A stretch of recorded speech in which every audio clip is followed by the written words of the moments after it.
Here we have a UFO sighting from Kim Wilde. Kim Wilde had a famous song called Kids in America from way back in the day. This is her video to Kids in America right here. Um, so she's kind of famous. This was a big hit, and she decided to come back and play music. And I guess one of her reasons was she saw a UFO, and she thought it was important to come back for some reason.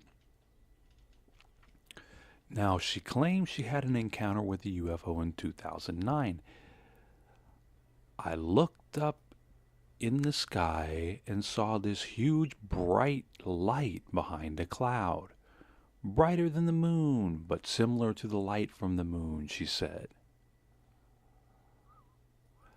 I said to my husband and my friend, "That's really odd." So we walked down the grass and looked to see if there was any source. All of a sudden it moved very quickly from about 11 o'clock to 1 o'clock.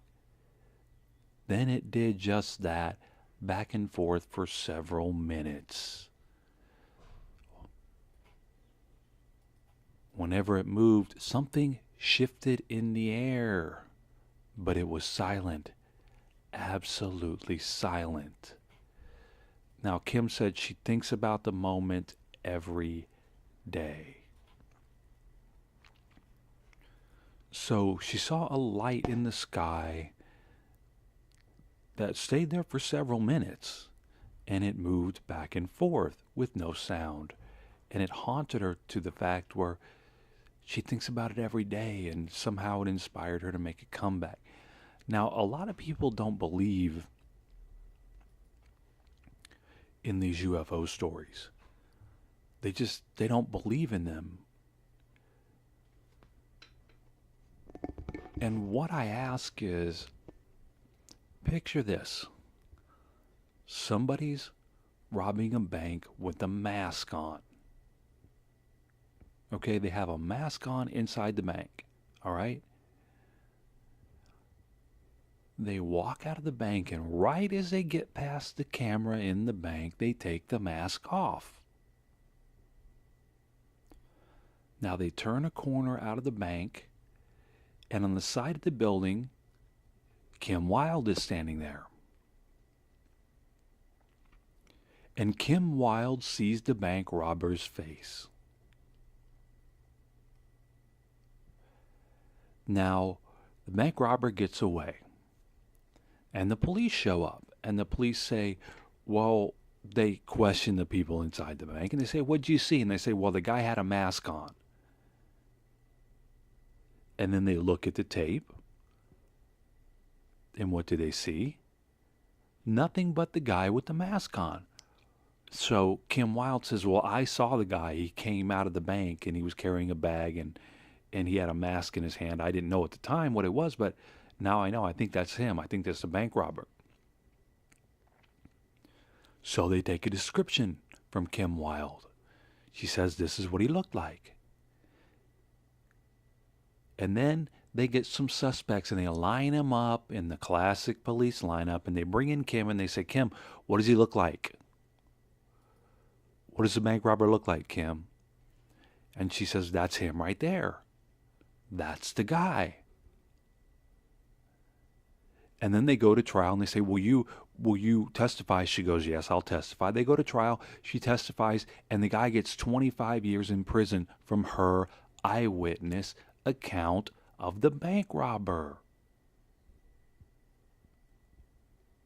So now if Kim Wilde is sitting out with her husband and her friends, and she looks up in the sky and she sees a light that moves back and forth and doesn't know what it is, are we supposed to not believe her? Are we supposed to just write it off because it's something we don't understand?